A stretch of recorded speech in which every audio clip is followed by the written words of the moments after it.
Thank you, brother. Yes, bro. Press computer is killing me, you know. What? Press computer. That is killing me, you know. Press computer. Oh, no, that's fucking hilarious. What a setup.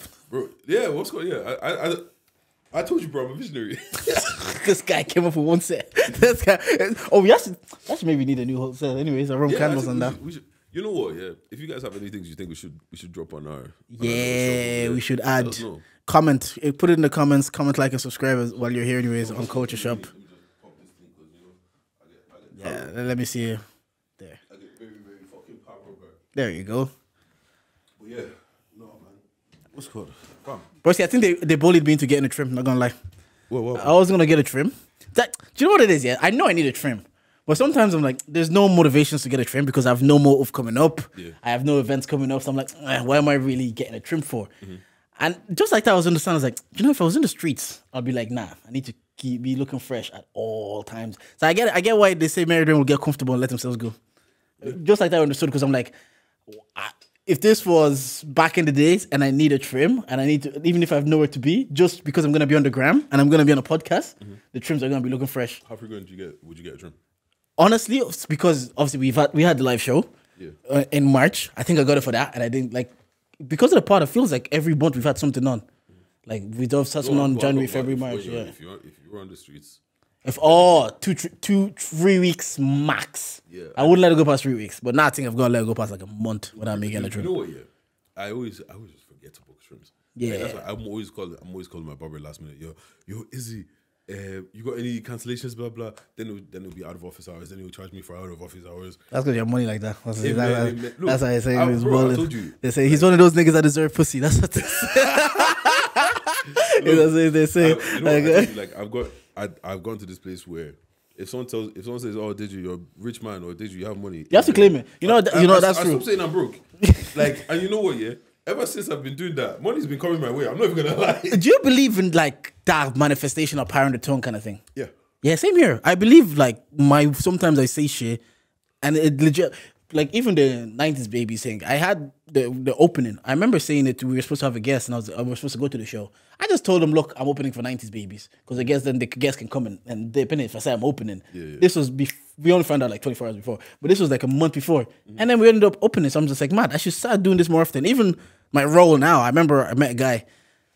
Shout out Christian. He was like, "Oh, this is what I do, and this is how much I get paid." I was like, "You get paid for what? What?" I was like, "I have to get into this. I have to get into that department." So I just then eventually, even when they called me for the interview, I told the recruiter, I was like, "Look, I have no experience in this," and the recruiter was like, "Do the interview anyways." I was like, "Came to the interview, looked at them in the eyes, I said, I have no experience in this." Did the interview, got the job. Now, what's going like the thing is like if you do it right, you can like it does work, and I feel like for me, right, one of the times where I was like, oh shit, this really, it's not being arrogant, but it's kind of like, so I went for a house viewing, the house that I was living with. I remember I told you I got kicked out for no reason. Right, so, you got kicked out because you're big and black. Yeah. Anyway, so I go to the viewing now, yeah, and it was right around the corner from my auntie's house, because they were saying, oh yeah, what's called, there's like 9 other people coming to see the apartment, like we're just gonna see everybody and let everybody have a chance. We'll call you in a couple of days. But when I was there, I was like, oh shit, like we live right around the corner from my auntie's house. I could go to my auntie's house. You know, I was already talking like it was mine. Yeah. Bro, by the time I'm on the bus to go back to Navan, they called me and was like, yo, this place is yours. Do you know what I'm saying? I believe heavy in that. Like sometimes like the energy you put out, and obviously this is like we're not horoscope babes. It's like, well, obviously then you have to put the work in. Let's start saying.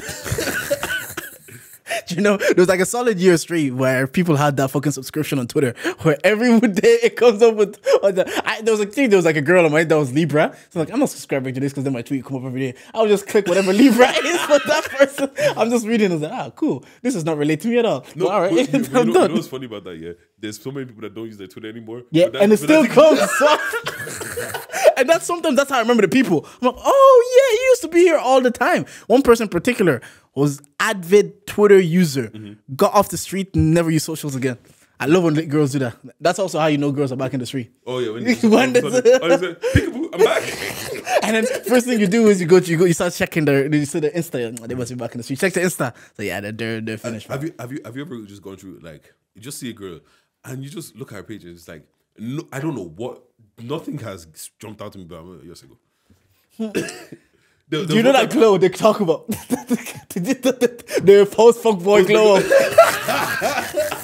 It radiates off them. You can be like, yo, no. It's so crazy. Yo, the toxicity's over. They're talking about soft launch of boyfriends and stuff like that. They don't know. They do soft launch of being single when she hasn't posted for years, and all of a sudden she's posting 3 times a month.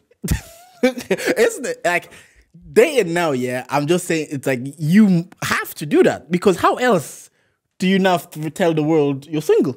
Yeah. If you're not posting, like you not have to go off socials, but you have to be like, look, I have to post a bit more frequently because I'm trying to get off the streets. But and you know what as well, yeah, because it's one of those situations where a lot of men as well, like you know, some girls. I haven't been chasing you for years. Like some guys are chasing some girls for like 20 years. Like your man are weird, bro. Like she doesn't want you after 20 years, bro. Just leave it. I'll get back to this. We'll get back to it. We have to get something else to get back to. But yeah, there's some that I forget that you exist. Then you post a picture. It's like, oh shit, yeah, you looking good too. That's when all the niggas slide over and be like, oh hey bro. I have a friend that they'll post something and then they'll tweet their private story. Oh, the thirst trap worked. They be getting young niggas like that. They be getting, oh shit! I just be liking. I was like, then do you know when the post trap worked? I have to go back to see what they posted. I'm like, yeah, of course niggas gonna reply when you post this. Let me ask you this. What I wanted to go back to is they say never give a guy a chance that's been chasing you for ages, because then he has that resentment that like, oh, you took this long to see that I'm good. Now they start treating you like they hate you. Yeah, I've to be fair, yeah, I have actually seen real life evidence of this for a while. Yeah, like there was one guy. Excuse me, I knew when we were like teenagers or whatever, and he was chasing his girl for years, bro. Finally got her, yeah. Bro, tell me why like a month later, this girl was telling me about all the things that he's fucking up. I'm just like, I swear this guy was obsessed with you like a month ago. He just bagged. I know he was over the world when he bagged you. And the thing is, now he's been, because you know, sometimes like he's heard how all the niggas have treated you, and he tell you will treat you better. Now that he's with you, he thinks he can treat you like all the niggas have treated you because you tolerated it. You know what's crazy? So why would I do it? You know what is so crazy? Do you know what's called? I've been seeing a lot of girls saying that don't tell your guy how someone an ex has done you wrong. Well, I'm not gonna lie, I didn't know about all of that. I didn't know niggas were out here just like, oh, he treated you like that, so I can do that too. Well, so that's the thing. I like, look, we speak from women on this podcast, but that's what they say. They say something like the niggas that they will, again, TikTok, that's where I get my education from. Right. So they're like, you're watching TikToks and they're saying like, yeah, if a guy's chasing you for ages and sometimes you tell him all the dirt you've been doing on, he thinks that's your tolerance. He thinks, oh, you can withstand this. Not that I've gone through this, I don't want to go through it again. So they start to believe that. Or do you feel like it's like you didn't see that play coming from a mile away? Yeah. Oh, so you dumb. The guy's he's taking notes. He's like, you're following for all these lines. So I wifed the idiot. This guy's so stupid. That's like, recently, I know he's gonna listen to this. Shout out Chan. He tweeted, "Oh, my barber says I have the best beard ever." I'm like, it'll be so easy to run game on you, bro. So he literally told you you're the only one I talk to, and you're blushing. Yeah, your gas. He said, "I've never done this before." He said, "Oh my god, really?" I've never took any girl here. It's like, whoa, you've never done this before. You know what? Yeah, sometimes like I've seen in situations where girls are upset that the guy took another girl to their spot. Yeah, he took another. Like the reason why you guys found out about the spot and he just took you there randomly one day is because he's either got a reference. Have you run that game before? I don't go this. He's either gotten a reference or. He's either gone to reference or he took another base there. The reference one slaps because your boy tells you like, yo, I drove up there, we parked in that spot, nice thing. And then you're like, yeah, thing went down. You're like, yeah, is it? You know what slaps more than a reference from the boys? Reference from the girls. Because they know what the other girls like. Go here, Instagram picture. What's crazy? The game is rigged. Everybody's learning secrets of each other. That's why sometimes I hate podcasting, man. Yeah. Niggas just revealing. We speak in football code. Nobody knows what a waterlogged pitch is. Everybody's like, there was a waterlogged pitch. Now everybody knows what we're talking about. The pitches, the game is rigged. I was gonna say, yeah. Let's go back to this horoscope thing. So what's your horoscope? Libra. Let me see. Libra horoscope. Let me see what. Because my horoscope apparently always just uses me as a piece of meat. As a piece of meat? Yeah, bro. You like that though? No, I don't, man. This guy. Don't objectify me like that. This guy says I'm a lover boy at heart, but bro, I am a lover boy at heart. We know you're about it. Well, I'm gonna Google Libra characteristics and see if they match up to you. Well, the Libra sign is balance. So all right. So what is Libra? Blah blah. Libra personality traits: diplomatic, fair, idealistic, social. Obviously, George is a fucking social guy. Clever. Oh, those are the positive ones. These are the negative. Well, let's go. This one. Indecisive. Not really. Non-confrontational. I rather not. Yeah. I'm actually not, like I'd rather not confrontation until it gets to a point where like, oh, we have to talk about this. Self-pitying. A little bit. Unreliable. Nah, I'm quite reliable person. Vain. Yeah. My missus says I love myself more than I love her. Yeah, that's what she says. Especially when I get a trim. But that's because nobody in the house gasses me. So no, what's cool? I saw Victor Alfred had a video. It's like when you call someone just for the trim. Nah, you know what? Yeah, we don't talk about Victor enough. Do you know Victor comes up the most relatable and funny content all the time, and it's always just him. And even when he does the girl thing, like sometimes guys do that and it's just mad cringy. And it's like why are you wearing a dress and all this kind of shit. But when he does, it's actually funny. He's like the best, not the best person. One of the person I can describe him is like early Drewski. Drewski knew how to make skits of like social commentary. Like it says, oh, that guy that tries to get the girl drunk just keeps passing them drinks. Like, no, take a shot. Like I was like, oh, when you, bro, because when you're watching the skit, you're like, I've seen this guy. I know exactly who you're talking about. Or when he says, when your girl's best boyfriend shows up at the birthday party and he's like hugging her, picking her up, and you're trying to play it cool. It's just she's having a night of her life twerking, and at the end, it's just funny how I was like, yeah, niggas would do this. They're trying to be like, I'm not insecure. I'm not. That's actually something I want to ask you. Read yours first. What's yours? Hold on one second. So let me. This is the romantic side of you Libras. Yeah. Okay. One of the notorious Libra characteristics is their love of love. With their tendency to gravitate towards beauty and excitement, Libras get easily love drunk.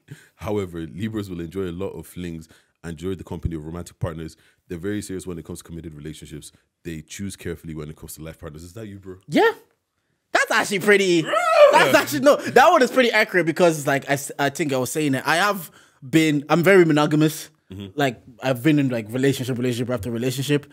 But also, like, I've talked about it loads of time, like, choosing the partner for life, it was kind of like a thought-out decision. Because, to be fair, it's also, like, it is a partner you're choosing for life. I heard, shout out to the, like, Where's Your Head? I heard they were saying they had a therapist on. The therapist says, like, can you live with what you can't change? So, because it's no point of, like, saying that, like, oh, I can change, this is going to change. Or if I'm an emotional person, you go into marriage and saying that, oh, he's going to be less emotional as he gets older. You have to be ready to be like, this might never change. Am I okay with if this never changes? So, like, in that terms, yeah, I do like love, and I do like the stability it brings. And yeah, I did enjoy my share of like flings and going on dates and having different yeah, that was back in the days. Back in the days. What's your sign? Taurus. Taurus, sorry. What's it called? Let me see. See, they don't name it the same way that they named it on your own. 1 second. Okay, so I'm just gonna read the highlighted parts. Positive traits: love their stability and find comfort in consistency. Yeah. Value honesty above all else. I'll give it to you. Don't shy away from hard work. Kind of lazy sometimes. I'm not gonna lie. But you said coming into this. To be fair, on the last episode of 2022, you said coming into this year you're gonna be on it. You've kind of been on it. You got a new job. Thank God. You've been on this, so. What's called ambition and mental tenacity. Yeah, I'll give that to myself. Enjoy all things luxurious and cozy. Yeah, bro. Yeah, soft life. No, you know what? Yeah, I hear that one. The more I live, yeah, the more I realize like soft life is really like it's really a thing. Bro, like me and my boy went to Tenerife. Yeah, I went to this water park. So tickets were like 40 euros, whatever, to just for the entrance. But bro, lines were long. Like we literally spent like the first hour and a half just not being able to get on anything. Then we go to see if we can buy like a fast pass, and they're like, "Oh, you don't have no more fast pass around. The only thing you do is upgrade to VIP." So we're like, "Yeah, fuck it, let's just upgrade to VIP in it." Bro, we should have done that from the beginning.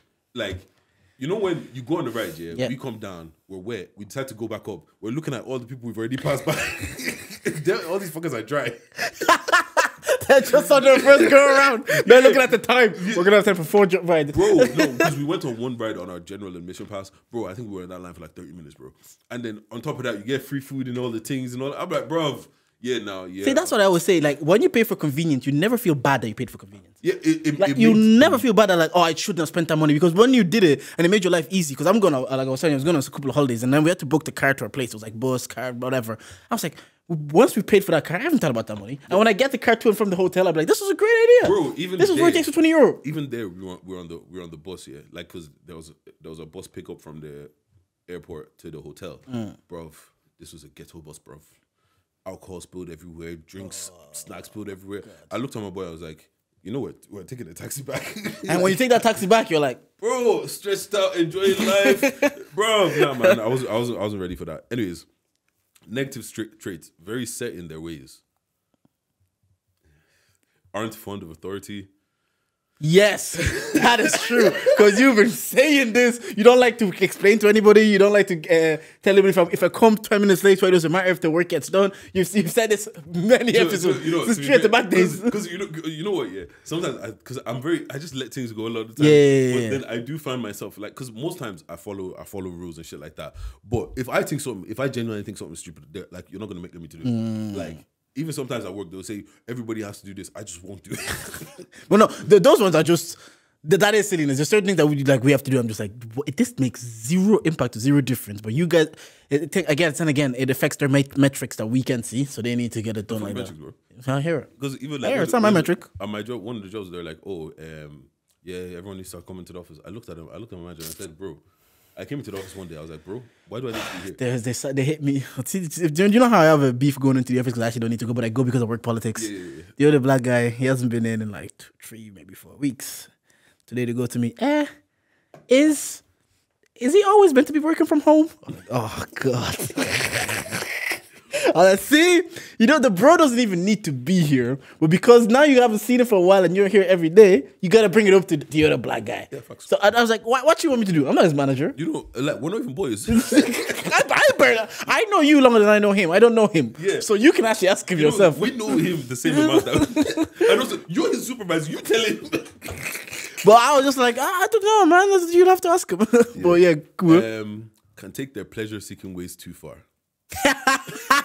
The less said about that, the better. Perfectionists. Yes, maybe not perfection, but little things annoy you, like the wrinkles on the. Bro, yeah. You know what it is, yeah. I think I take things, I consume information in steps.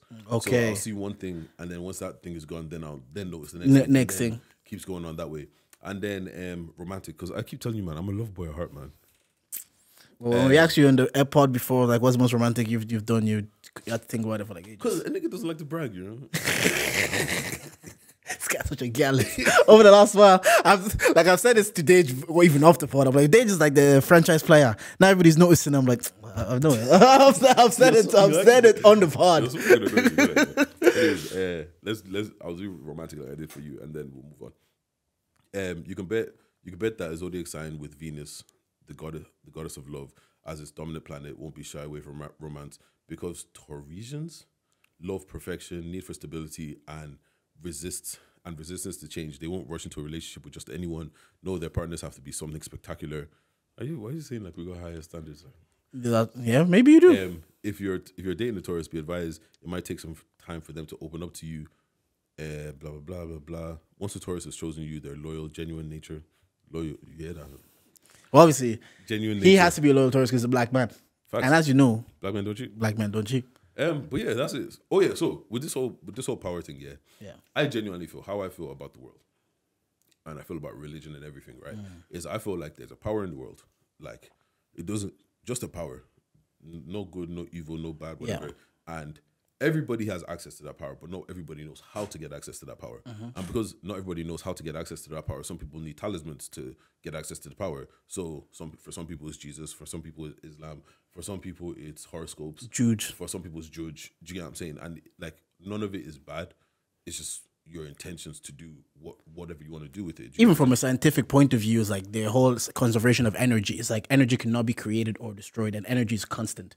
So like the energy from the start of the earth till now has been the same energy. So what you're saying is there's a constant power or energy that exists that people tap into it in certain different ways. And some people just have enough self-belief that they just make it happen. Yeah, and you do need to, like, I always say this, there is a level of delusion that you need to believe. That, like, Kanye needed to be delusional to say "All Falls Down" is gonna be the song. If you watch that documentary, Jesus, because if it was realistic, after the third time going, he could just say, you know what, I went to these offices 3 times and they're not rating me, so I can just stop. So there's like, he knew maybe more so in terms of music, anyways, to access that energy and be like, you know what, I'm gonna use that energy and access it because I have that level of self belief that I can do it. Yeah, but and the thing is, like, genuinely, nothing is really realistic. Like 30 years ago, if you told people that you'd have a phone, no, even 100 years ago, if you told people that you have a phone that you can do this and you FaceTime people on it, and I'll see somebody that's on the other side of the what? Yeah. Or you told people that all they knew how to do was get around with fucking camels and horses, that there's going to be a big metal plane that will shoot across. That's actually a good point. Nothing is realistic until someone does it. Exactly. Until someone, you'll see someone like, oh, so it was realistic. I guess it's like back to the conversation last week of like dreaming big and not limiting yourself, because you never know. Like, even some of the stuff that we've done probably in our life, we'd be like, oh, that's probably unrealistic to certain people in the world. But like, just as small as going to get a college degree. Yeah. So some people that's so far from their reality that they would see that as like, me go to college, get a college degree. And then like we've done it, so like, oh yeah, it's a realistic thing. So nothing is really unrealistic, but just circumstances kind of maybe shaped that. And even have you ever noticed like you buy a car and then all of a sudden you see that car everywhere? Yeah. You notice a car and then all of a sudden you're like, oh, I want that car. And now you're seeing it everywhere. Before you just didn't notice that it was there. And it's like all these things do happen. Like even some certain things. I had this weird thing when I was buying like my first car and stuff. Like I was scrolling through hundreds of cars, looking at whatever. And as soon as I saw the car that I ended up buying, I was like, that's my car. And that was it. It was my car. And it happened to me like three separate cars, and each different time it was mine. Yeah. And like I was having this conversation this week. I was like saying, yeah, there's certain things that like, it's like that feeling. It's actually so weird because you can have a feeling. I had a feeling like this week. I was like, I'm gonna get good news. And I said it, like, I was on the couch and I was saying it to Simi. I was like, we're going to get good news this week. I was like, something's going to happen. I just don't know. I just felt it. And then by the end of the week, like, good news happened. And I was like, I knew something good was going to happen to me. And I was like, this is class. Because then it made me think, like, our thoughts become things. Like you're saying, nothing's unrealistic. A jumper was, even as simple as clothes as a jumper or a hoodie, that was just someone's thought. And they made it into a thing. Thanks. Do you know that kind of way? So I was like, yeah, that's why, if more people believe that, it's like, yeah, I had a thought even in our industry. Rogan was like, I'm just going to talk on the mic. And people fucking bought into that. So that is a good point to make, yeah. Like, I don't know, it's crazy. I feel like even just different things, like I feel like there's just so many examples of it in the world, like, that it's impossible to just say that it's not real. And then even like Christianity, like saying that if God says he made us in his image, does that not mean that we've got some godly power within us? You know what I'm saying? Like, because that's how I see it. I see it as like we're almost demigods, and you have the power to do these things. You get what I'm saying? And it's even like, if you think about prayer, right? You're praying and they're saying, oh, pray and pretend like it's already happened. Move like it's already happened. Act like you've been here before. Literally act like you've been here before. And when you act like you've been here before, you just see certain shit that is like, you know, when you say some shit and everyone is looking at you like you're crazy. Like, there's one thing that I always say, and like, I know it. I'm not going to say it on the podcast. I'll tell you after. But every time I say it somewhere, people are like, how do you know? Like, and I'm like, because I know, like, I can just feel it. Like, it doesn't make sense, but I can feel it. Let me plug in a quick intro now before we have more conversations on charge. Before I plug in the intro, comment, like, and subscribe if you're watching this on Culture Shop. I know there's someone constantly commenting, and I really appreciate it. I've been seeing you. You've been tapped in, and you're commenting. I'll give you a shout out if you comment again this week. You know who you are. Anyways, and we're here. We are Charge It, and we are the podcast with the highest level of analysis the culture needs. I'm Uncle Jay, but you mans can call me Jordan. I'm here with, you know, it's your girl's favorite voice, Big Dage, nigga with the Midas touch. This guy is bad. This guy. Just back off what Jordan said. Yeah. Maybe we should actually do a little commenting. Like, if you comment and put your name in the raffle, we'll give a little something. We'll give you. Do you know what? And then we'll find something to do. Maybe at the end of every month, the end of every quarter, we'll say if you're a subscriber and you comment, at the end of every quarter, every month, Dej and I will figure something out every month. Even we'll see how generous we're feeling, because Dej is a baller. You know? Amen.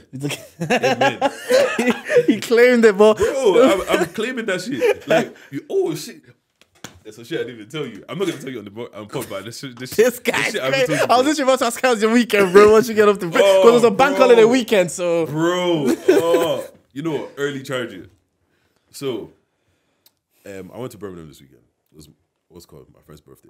So, I was on the plane I have my earbuds in like you do, and I heard something fall. I thought it was my Vaseline. I pat my pockets. It wasn't my Vaseline. I was like, calm. I leave the plane. First of all, my bags took forever and a day to fucking come out. I hate when that shit happens. You put your bag up there. Yeah. You know, check it in. Yeah, check it in. Yeah. It took forever and a day to come out, whatever. But as I'm there, I'm like, oh, let me take my earphones out. No earphones case. I was like, oh. Fuck. I tried to talk to somebody. They're like, oh, if it's on the plane should be locked by now. It's going to be in lost and found tomorrow. Come back and get it. I was like, okay, that's not the worst. At least I'll get it back. I just threw the earbuds in here and I went about my day. Later on, I find my case. It was in my bag. You know when you do something, this is gonna happen, so let me do this. It was in my bag. I was like, all right, cool. Let me find my earbuds gone. Oh. So now I have a case with no earbuds. And you can't even just buy I think you could probably buy a case. You can buy a case. Yeah, I know it's probably like 40 quid. And then you probably can't buy just earbuds. No. You'd have to buy the two though. You gotta charge that again. I was angry and I was at the airport and I was angry because I've got two pair of earbuds I usually carry on me. Yeah. And the other one of them is fucked. And I was pissed off. I was at the airport trying to catch my flight. Flight was delayed by whatever long. I was like, yeah, fuck it. I just went to go buy some new ones. You know when you just gotta, fuck it, let me just buy it. Because you knew you had to take the plane back. So you have to be like, I'm going on the plane back. I'm going to have to listen. Do you listen to podcasts on the plane as well, or do you listen to music? Nah, I tried. Like, I've not listened. I actually don't consume as much stuff anymore. Yeah. Like, I've lost track of my podcasts like that. Apart from like Filthy Fellas and maybe 90s Babies. Those are the only two that I listen to on a more consistent basis. And with music, sometimes. Yeah, music is actually tough. Usually, like, when I'm going to the airport, I like having my earphones on, noise cancellation on, and just playing music or listening to an album, whatever, and just going about my day. Yeah, because on the plane, sometimes I'll be putting on a pod, but I'll fall asleep. Like, I just fall asleep. Sure. Yeah, then I'll miss it. And I'm like, I fucking wasted that episode. Like, I'm actually different because I'm like, I'm taking like, thing about me is I make conscious decisions to do things, so then it becomes second nature. Yeah. Like, I make conscious decisions I should go to the gym. I make conscious decisions, okay, I just need to do this in the house. So then that way, when I see it and it needs to be done, I don't need to be reminded it needs to be done. So that kind of way. So I make like a conscious decision to assume like Irish content. You know, that's probably what I'm consuming the most. Because to be fair, it's probably the easiest way to keep up with what's happening. Like you can't see everything, and that's kind of how I do it. But when I was in the office, when I used to go to the office, bro, that was back then when I used to consume like. I used to actively listen to about like 40 podcasts, but it's because I had so much time to listen. Yeah. So now that I'm not on the move as much and I'm not in the office, where I can just have my TV, I'll just pop on a show or something like that. Oh, what are you watching these days? Oh, what's called Swarm on Amazon TV. Have you seen it? I've seen the first episode. The end, like spoiler alert. Up, spoiler alert. I watched the first. At the end, I was like, "What, bro? Watch it. Finish it, please." How many episodes is it? Oh, it's like 8. Oh yeah, am I that? It's not long. Finish it, bro. She is wild. Because I was like, because obviously when you see the sex scene with Damson and Chloe Bailey, I'm thinking this is the main two characters. And I'm like, what are they gone for? Are they not going to fuck more? Bro, keep, next episode when we're by ourselves. I'm going to, Oh, yeah, because we're going to talk about this. Yeah. Because I'm watching, like, right now, I'm watching Love is Blind, brother. The conceptually, that show's ridiculous. Absolutely stupid. It's like one of those shows that like you hate it, but I hate watching reality TV. Yeah. Like I would watch it, I'm just hating on these guys because I'm a hater. I'm ethical hater. I just watch this shit. I'm like, this is actually not possible. So have you ever even felt that for anyone that you've just seen, not even loved, that you're like, the minute you saw them and you were like, that's gonna be my girl or that's gonna be my person, I'm gonna. It's weird. Not in the moment. On reflection, kind of, but not like, oh, that's gonna be my. Or do you think? See, that's the thing. That's like after that. See, I've never felt the instant that like, yo, that's like I've never felt it. I never looked at someone and be like, that's my person or that's my girl or. Yeah, no, it wasn't. I've never felt it. It wasn't instant like that. It was more like there's something about you that I really fuck with. Does she have big breasts? Yes. That's probably it. This guy. Well, like we can lie about it, but when we look at a woman, especially as men, first thing we're doing is like, that's fine. No, objectify. Like, obviously, I checked her out. Like, anyways, yeah. This guy is crazy. Yeah, obviously, I checked it out. But like, the thing is that I see, like, obviously, there's bare fine women around, innit? Mm-hmm. Like, but I can see a fine woman and just be like, it's calm, whatever. Yeah, but then of course. Some of them that I see and I'm like, There's something there. You see what I'm saying? yes. Or like, how can I explain this? I actually understand what you mean because it is like there is more like if I always want to strip things down. If you just strip it down at its bare, there's your animalistic instinct, as because we are animals, react more towards a girl than they would have been a different girl. Like just even if they're both attractive, it's just something animalistically wants that. And sometimes it's just energies. You know, when you just focus on energy, you just look at them and it's like, I like your vibe. And has this ever happened to you? Sometimes it doesn't even have to be in person. Sometimes it'll be over socials. It's like, you just seem like a really cool person from what you post. Yeah. You could be a dickhead. I don't know. And then, that I understand. It's like you could just say, this person just seems to be like a vibe. And sometimes it could even be, it could just be a guy and you're like, oh, what's his name? Uncle K on Twitter. Like, he'd just be fucking funny. I'm like, this guy just seems like he'd be class to hang out with. I mean, he might be a dickhead. But like, I watch his tweets and I'm like, this guy. But do you remember moments of like a girl that you've dated or you're dating or date? Do you remember the moment that you're like, do you know what? I fuck with you and I want to fuck with you for a long time. Do you remember that thing that creates that? Yeah. I don't know what created it, but I don't know. Like, this is the thing, yeah. If somebody, like, there's pretty girls, yeah. Yeah. But I can't fuck with somebody that like, there has to be something about you that intrigues me because I get bored quickly. You see what I'm saying? If I can figure you out, I'm bored. Because have you ever looked at somebody here and you see them, but you also see that the person that people assume you to be is not who you actually are. And then now I want to find out who you actually are. And And sometimes I find it out and I'm like, boring. Or sometimes I find it out and I'm like, oh shit. And you find that more. I find that more in adulthood that you get better at reading people. And because I heard this, like thing said, it was like, yeah, because there's only a certain numbers of characters in life, anyways. Bro. Like if someone comes from a 2 parents Christian household, it can go one or two ways. Either they're very strict, or you kind of know, like, I've met this person before. I've met a person coming from, or if someone comes from like a 1-parent household or with the dad and the mom, you're like, oh, I've met this person. Or they live in a certain town. You're like, oh, there's certain characteristics that I've seen in you. And I've said it, I think I've said it before. It's like why your parents are so quick of spotting that, like, oh, that's a fake friend. Yeah. Because they've lived life so long, they're like, oh, I can spot that. Because the reason I asked is like, I was just thinking about it this week. I was like, what was the moment I was like, this is my wife? Like, because obviously you're dating. I was like, it was cool. When I was in Bali with my boy Ayub, and I was like, as I was living it, I was like saying, oh, I would love to share, like, my best moment, I just wanted to share one person. And I was even writing notes, like, oh, when we come back, I'll take her here. When we come back, I'll take her here. Yeah. And then I was like, maybe that was the moment I was like, I've never had this feeling that I want to experience my best moments with somebody until maybe that. So I was like, yeah, was that the moment that you're like, okay, this is my person? And how many times have people felt like, okay, that's it. I felt that.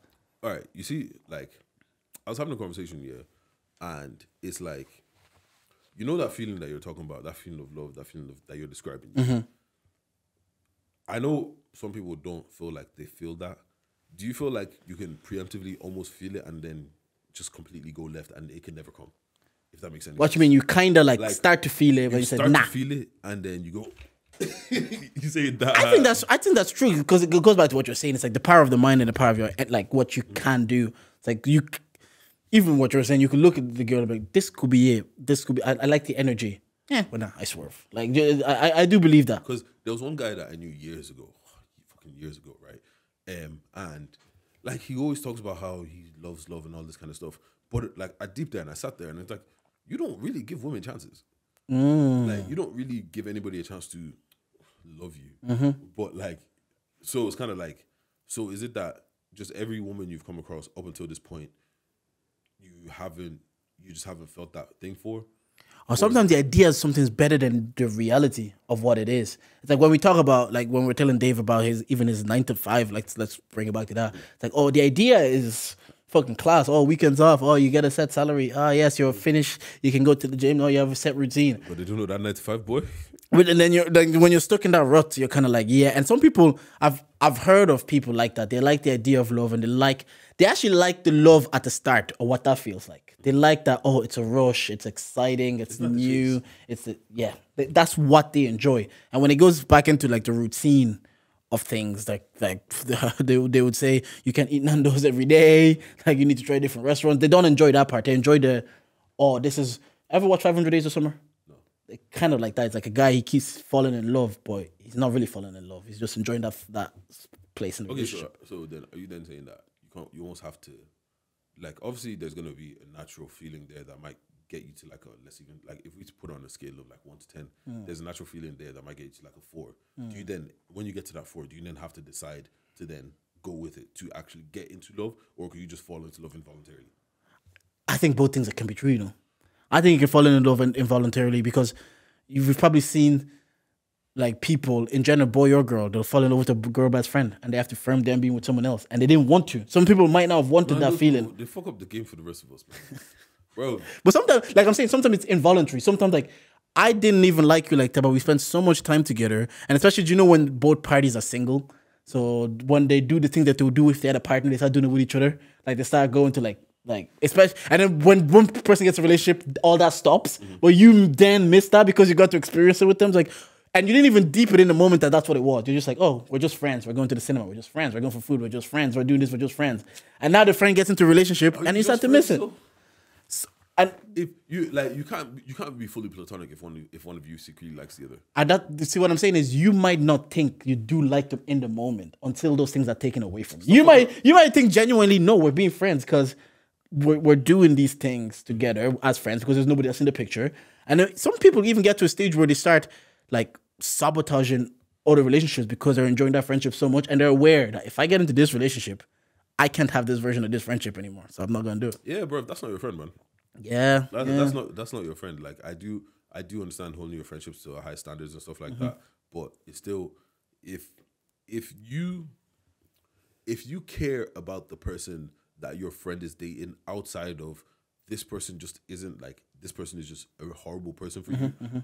You're not really platonic. Do you know what I'm saying? Because like, I'm not gonna lie to you. Any of my female friends, bro, move to them, please. Do you want me to? I'll help you. I will help you.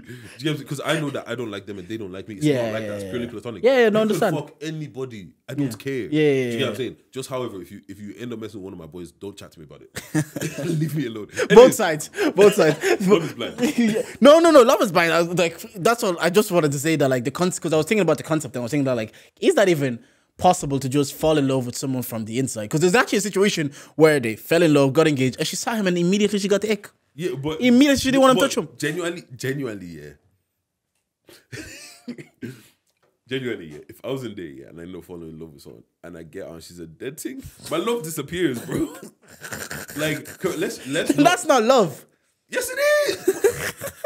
Yeah, but that's not love as a show perceives it. I was chatting to you for crazy. 2 weeks. There is nothing else that I love about you yet. Like all I can say is, yeah, you know what? She's cool to talk to, and she probably has a nice voice. Apart from that, but you not believe that like when obviously Demi was on Love Island, it says everything is heightened because you're there. So like maybe you do feel a version of love because you've been seeing them every day. Yeah, and then when you realize that you see them and the glass breaks, the fourth wall breaks, and you realize that, yo, I can't. Do you know, I'm laughing because I'm laughing because I'm teasing. I actually agree with you. Yeah, no, I don't think so. Like, I could look at it and I'd be like, if I'm not, the physical attraction isn't there. It's a long day. Look, man. This is the thing, yeah. I don't know why people like to pretend to be holier than thou, bro. I'm shallow, man. Yeah, like, if you're not fine, I don't want you. Like, genuinely. I hear it. Look, I hear it. Look, if you're not fine and you're a really cool person, I always say this: you'll be a great friend. Like, you be friends to somebody, be using the eyes of the older man. You gonna be friends to somebody. Maybe my boy, I could refer you, but not me, boy. Actually, have you been in a situation where your boy, like I think you've said this, for one of your boys and one of your girls, then they're dating? I feel like yes, but I can't remember the situation off the top of my head. Yeah, but I feel like yes. But see, remember I told you we were all young, so everybody's in one big group, and then 2 people start dating, and everybody's each other's friends, and then when it ends, and you're still in that big group, and now one of them brings a new person in the group because they're seeing each other. Now you have to be big group with them and the new person. I'm like, oh, you know what incestuous street. I'm quick to retreat if something happens like that.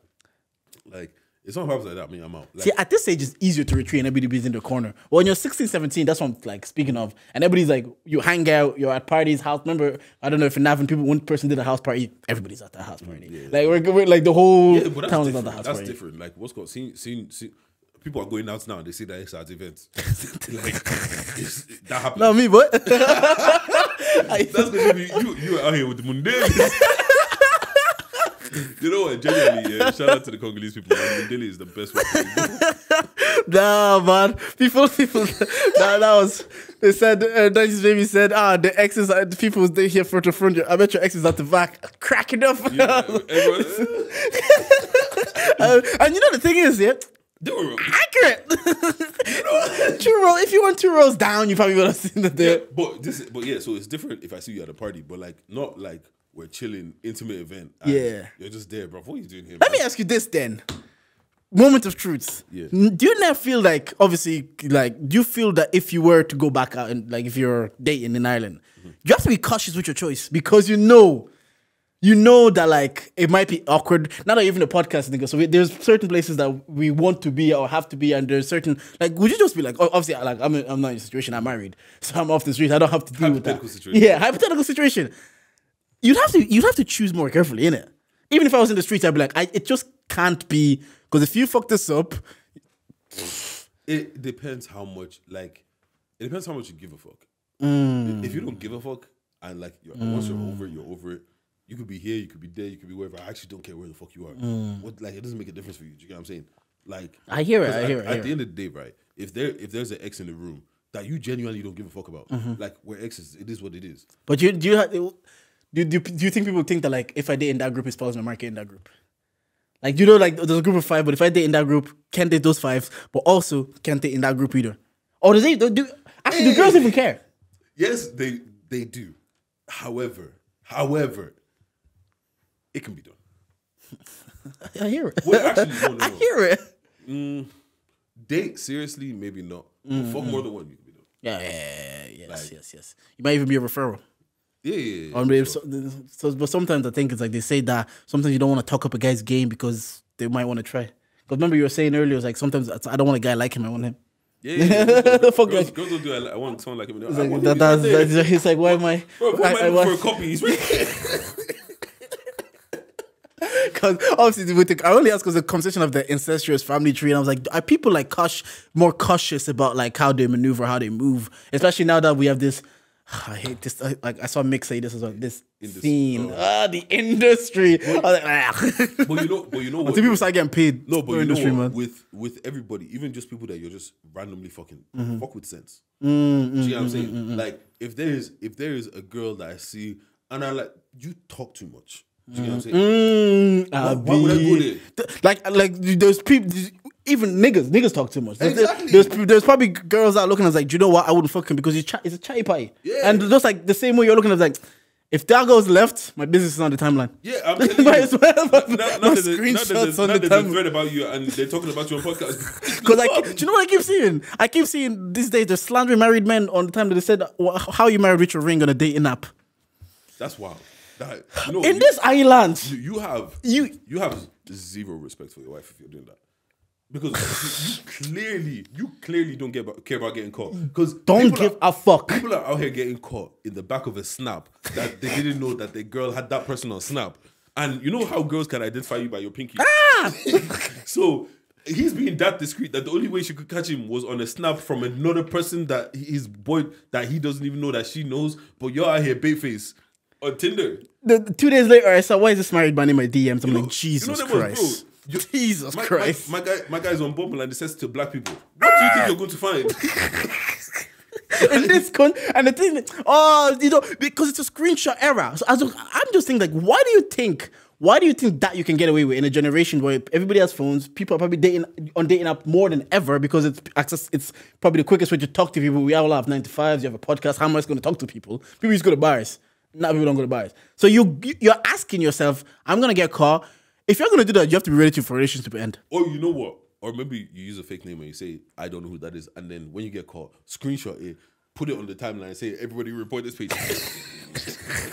So someone's used my picture. But genuinely, if anybody's on any social apps, on any dating apps, and you see my face, it's not me, no. No, wait. But also, just let me know, because from that day on, I'm gassed. So people can think I'm fine enough that someone said he's the one I'm using. I'm gassed. What if? But see, people might do that as spy. They might use your face to move weird to girls to say, "Oh, that guy moves weird." Bro, I'm letting you know now. It's not us. I'm not on it. It's we're not not on dating apps. It doesn't have the verified charger is not. has a blue tick. I don't have a blue tick, but that doesn't have a blue. This guy is silly. Yeah, but because I was different. I was like, you have to be probably are people more intentional now because obviously maybe because I'm a bit older. I think about it like you probably have to be intentional. But if I'm 20, but no, deep. If you're 20, I'm 30 this year. But if you're 21, I really think like this. You're like, I'm not gonna be intentional who I date. I'm gonna smash. We've been 21. No, definitely. You're less intentional then. No, because this is the thing. Yeah, if you're a girl and you see a guy that has leaked babes nudes before, don't send the nudes. Do you get what I'm saying?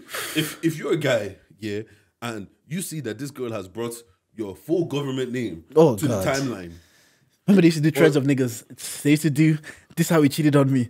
Do you know the thing? The purpose of those threads, yeah. I know you want to sometimes if you're hurt, you have to act how you want to act and feel better. If that's gonna help you make you feel better, fine. But for the most part, it's just and I don't care, man. I'm just here to be entertained. I'm reading this, sending it to Dej as I did read this thread. Well, I'm not reading it from a position of like pity I feel bad. I don't care. But someone did tell me it's like, so you know what? Sometimes when you're hurt, you just have to act like how you feel like acting like. Even if you're going to embarrass yourself or you're going to feel stupid in the moment, just act that way so then you'll feel better and help you move on. You might deep later like, look, that was silly, but it happened for the process. That's perfectly fine. However, me as a regular person with common sense, after I've seen that one and I realized that, have you ever read the thread and be like, he wasn't wrong? It's like, am I an asshole? I was like, yeah, you are, yeah. Do you get what I'm saying? So if I see that you baited out this guy's full government name, so if I do something that you don't like and you end up getting pissed off at me, now you're going to put my full government name on the timeline. Anytime a nigga's not wrong, would have said, we were in a situationship and said, he's not wrong. He was in a situationship, he moved to someone else, yeah, it's not wrong. Yeah.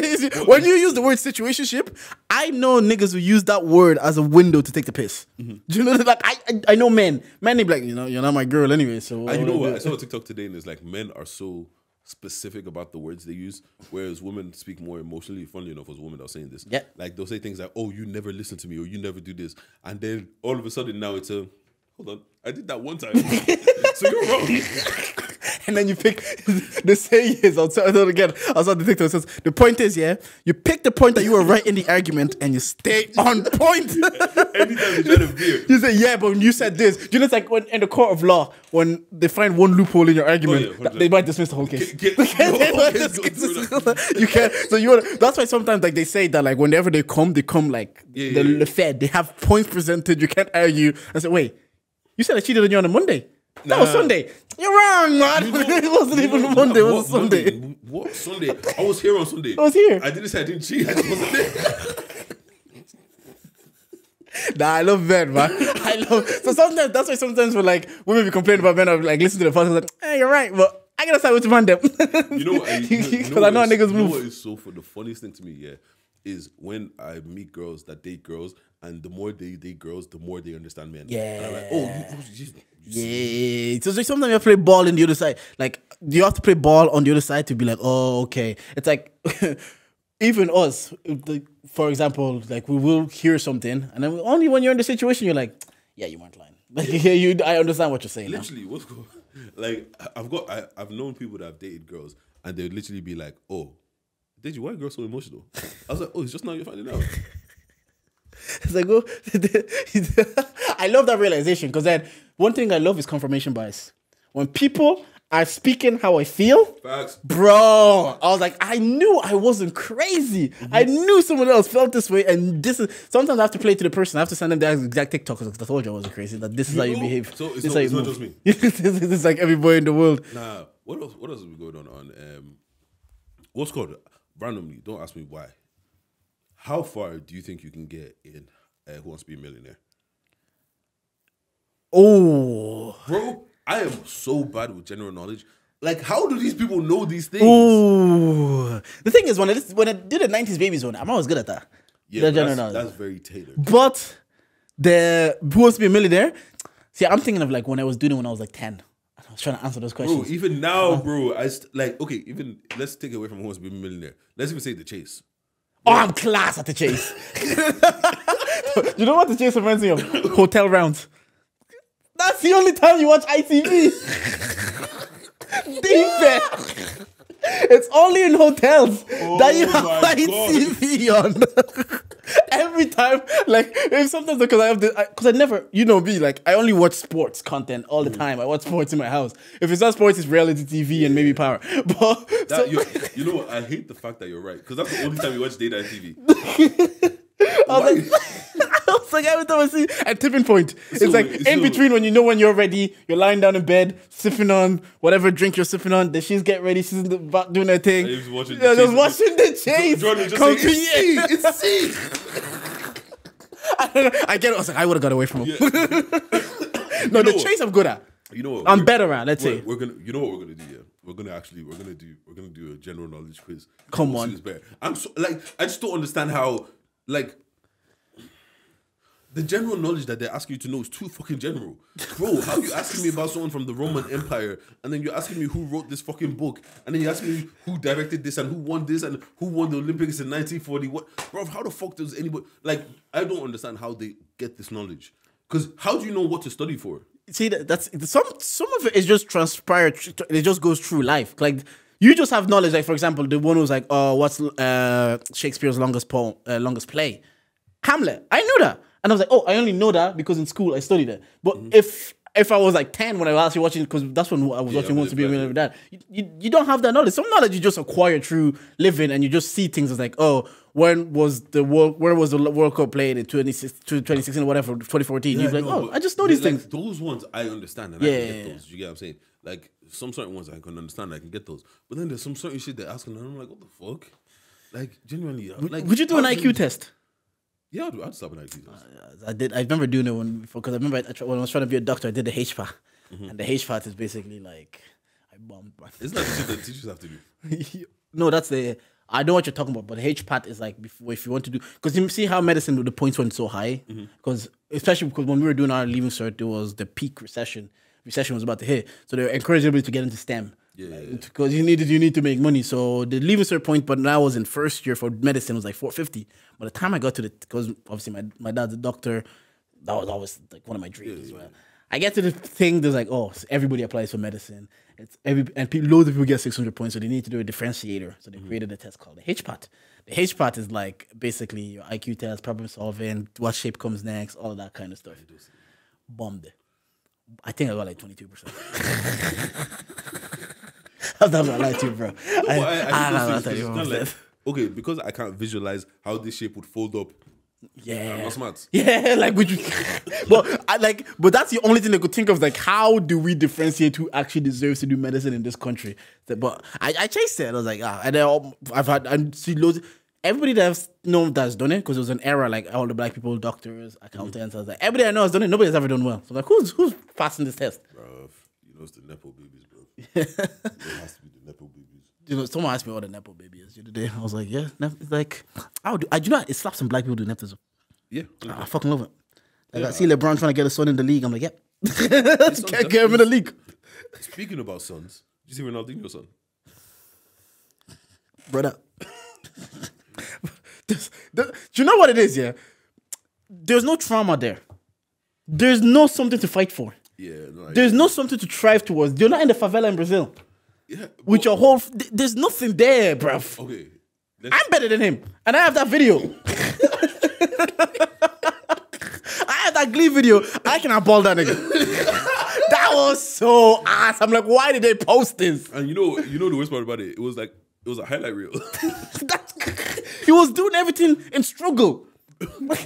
Oh, I feel so bad for him because the minute I see Ronaldinho's son, I'm expecting to see flair dropping the shoulder. You know, I'm expecting to see greatness. Bro, when you say Ronaldinho, I'm seeing the ponytail dude. And then it's, oh man, would it piss you off if your son is shit at his hobby like that? No, not piss you off, because everybody has to get good. By what age are you like, brother, you still have time to go uni? Because I was watching that thing, I was like, you can still go to college, you know. Yeah, but you know the thing is, he's going, like, if Ronaldinho doesn't have peace like that, does he? No, but the guy was in jail. Yeah, in that case, you better get good. Because, bro, you gonna need that check. No, actually, you know what? Is there anybody with like a really popular parent that the child then does something similar to the parent that are even close to the parent? The only one I can think of top of my head is Eddie Hearn. the boxing promoter. Yeah. Like, that's the only one I can think top of my head. Because sometimes it's like, it's so hard to be like the next, even close to Michael Jordan, because that's like, he is Don't the one. try, don't even try. Yeah, if Michael Jordan's number one, if your son is top 50, I think that's enough close of a gap. The only way you get close is if you're LeBron. Yeah. But Steph overtook his dad wasn't great. See, if your dad's not great, it's easier to overtake him. Yeah. Because Steph's dad was in the league. Journeyman, It's easy. Yeah, but I know what you're saying. Like, has there ever been a great and their son or their siblings also a great? Yeah, the only one. Because what's called? Because like, you're not living up to David Beckham. Like, he was cultural. Like, it wasn't even just. It wasn't even just. Oh, David Beckham. Nah, he was that guy outside. And there's some people that transcend sport, like David Beckham. David Beckham was more famous than he was good at football. David Beckham was good at football. But he dated the Spice Girls. He was in movies. He was in like ads. He was doing like rank Paul Scholes and them mans were good, but they weren't doing them things. But yeah, so it's like even with Beckham, you're also matching up to the ability, because David Beckham '99 came second in Ballon d'Or, so he was cold. You're matching up to the cultural influence. Like when they signed the son, I was like, would you rather be the parent that had to make it happen or the nepo baby? Nepo baby. Yeah, it's not like I rather, like, obviously, I get what you're saying. Like, I get that. Are you satisfied being the great? If I could be the great, I'd rather be LeBron than be Bronny Jr. Yeah, because I made this happen. Who put this shit together? Me. So I understand that. Like, I built this shit. Yeah, brick by brick, being attached to greatness and being the great one. I actually understand what you're saying. Obviously, I was messing, but I get the argument. It's like, why am I struggling? Why can't I just be born into wealth? But they also say nepo babies. Sometimes they feel like they have to earn their name because everything is given to them. Like, you watch Power Book 2? Yeah. The white guy Braden. Yeah. Like, he says everything is given to him. He's like, how else do I make my name? And he's found something he's good at. Wait, are you watching Power? Yeah, watch Power Book 2. Are you updated? Yeah, brother. Yes. Spoilers. Spoiler alert. You know what, yeah? Because I rewatched Power a while ago, yeah? Yeah. And I remember watching Power and everybody hated Tariq, right? Because it was one of those things that it's like, you don't need to do this. Yeah. Why are you pretending to be this guy? But you know what? Tariq is actually putting work. Yeah. Like, think about it, right? He did the robberies. He did the robberies. He's shot niggas. Like, what's called? Oh, he has bodies. Yeah, he caught. You caught another one. You killed my sister, and I came to kill you, bro. He's bodies. Do you get what I'm You saying? can't kill his dad. That one he needs mad therapy for, though. You can't. Yeah, bro. He killed his dad. Yeah, like, yeah. The thing is, like, obviously, because Kane is the bad guy of the show, but like, Tariq ain't far off. Like, he's putting work. Kane is like Simi's crush, and sometimes I'm uncomfortable when he's on TV. Let's put our hands up. That's a fine man. He's like,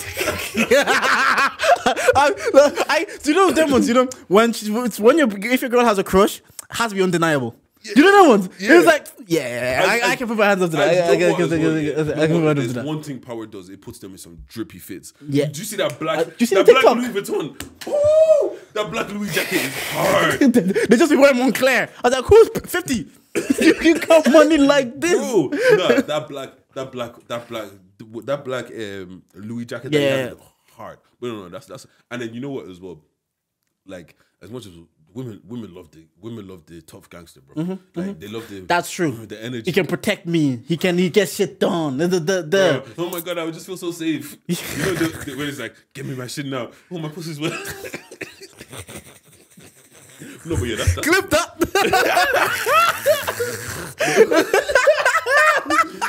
No context, just that part. Yeah. No, I actually will. What's up? Well, yeah, no, that's a fine man. But just something like Braden, like I'm saying, like nepo babies. Sometimes you have the expectations now that because your family's done so great, so like I can do this, so I just don't want it to be handed to me. Sometimes you might feel that pressure, but some nepo babies just be like, hey, like his brother. I'm just gonna get drunk, do coke, and just enjoy the soft life. Yeah, so if like I'm born into this, I need to fight it. But I also understand, like, remember we were talking last week on the episode with Leon, human beings. We want to find purpose. We want to find what we want to do. Like earlier, it's true. It could be through religion, through your work, through what you do. And actually, Matt, do you think you find your purpose? Nah, I feel like if I find my purpose, it would let me proper focus in. Yeah. I just don't like. Excuse me. Right now, I'm just so, like, I'm so scattered that I wish I was one of those people that cared about that one thing. Yeah. Like, you see how, like, let's say Cello cares about music. It's like, bro, music. Doing anything else feels like a waste of time. Yeah, do you get what I'm saying? Yeah, Like, so you can just put all your energy into that. But when you're kind of like, I don't know really what my purpose is, I don't know really what I want to do, you're just kind of scattered, putting 10% here, 10% here. But if you had that one thing, just 100% go for it. Yeah, no, I hear. I'm kind of on the same mindset.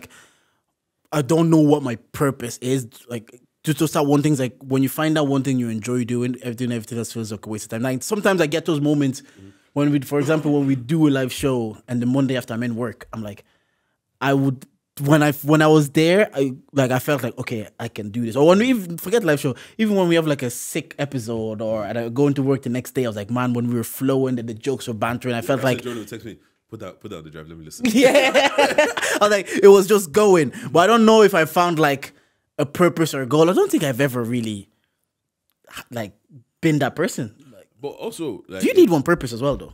Do you need a purpose? Do you need? Is it just one thing that can be a purpose? Like you're saying, I have that one thing and that's my purpose, or can you have multiple? Like, no, I think you can have purpose, and I feel like your purpose can change with different stages of your life. Do you get what I'm saying? So, like, some people, like, one time my therapist said to me one time, ages ago, she was like, you had to be that person to survive back then. But you don't need to be that person now. Do you get what I'm saying? So your purpose back then could have been something else. I hear that. It could be, because I feel like people think that the things that get you to there, to your main purpose, wasn't your purpose, but I feel like it might have just been your purpose for that moment in time, and then it springboard you onto your next thing. I and hear then it. next thing. Because your purpose could be survival. That could be like, I'm zoning because I need to survive. Yeah. And because like, shout out to like in the work in the community, like I'm saying, I like the scenes in a great place, and like shout out, I see the work KD does. It's like open circle. I'm like, has he found that's like his thing to live in it and to embrace it and to grow it? But he's also like building a studio where he gives people a chance, a platform to blow. I'm like, from the outside looking in, like I don't know, but sometimes you're just observing. I'm like, he looks like he's found his purpose or his thing. But like obviously for the rest of us, not for the rest of us, I don't want to speak to you, but for me, I'm like, still do my 9 to 5. I do this for a hobby, but like, it's like, have I found that thing that I can just be like, do you know what? This is it for me. And I do feel like even look at the Jafaris episode, yeah. When Jafaris was like, he did the music thing, there's probably, not to speak for him, but it probably seems like there was a point in time where he thought his music was his purpose, and he went through hard on the music. And then when he started reaching the pinnacles of his, not very high level to kind of like, do I want this? Yeah, it's like, oh wow, okay, how I feel probably isn't like how I feel however I feel, and then after having that walk that he had, it's like, oh shit, you know what, maybe my purpose is people instead. Yeah, and it's not music. Maybe music is just a talent I have. Was a purpose to get him to the next purpose, and like, all right, cool. From this age to this age, you need the music. So purpose, music, and then once you get to that place, it's like, okay, I've reached a place I've reached a level where I feel like I'm comfortable here. Yeah. And then now it's kind of like, what do I care about now? And then you pivot and you're like, oh shit, I actually care about people. And you go that way. And I hear, sorry, just checking the Chelsea result. We're losing 1-0. No, yeah. Because I hear you, because we like sometimes we like to put life in like black and white, as if like you can have one dream or one purpose and that's your purpose. But what you're saying is actually spot on, I think. Is like, that could be your purpose for the next 3 years, and that could lead you to the next thing. We don't have to find like, this is what I'm living for. Your purpose, my purpose could be as simple as, and I might not know it, taking care of my people around me in whatever possible way. And that could be it. And we're trying to, maybe because we're, no, this word I hate, creatives. I hate buzzwords, man. Buzzword, the scene. I don't feel like a creative. Industry. No, I don't particularly feel too creative either. Yeah. But a wise person once said, don't belittle your talents. Fair enough. So, and that's what kind of was saying, because maybe we're in the creative scene, let's say that creative scene. So we feel like, oh, our purpose has to be within this. And the Jafaris analogy is right, because he could have felt that. He could have been like, oh, I'm a musician, so this must be the purpose. I'm good at this. People fuck with this. People validate me for this. So this must be the thing that I'm meant to be doing. And then you do it, it's like, it could be someone at work, they're good at their 9 to 5, their class. We've all seen the person good class at their 9 to 5.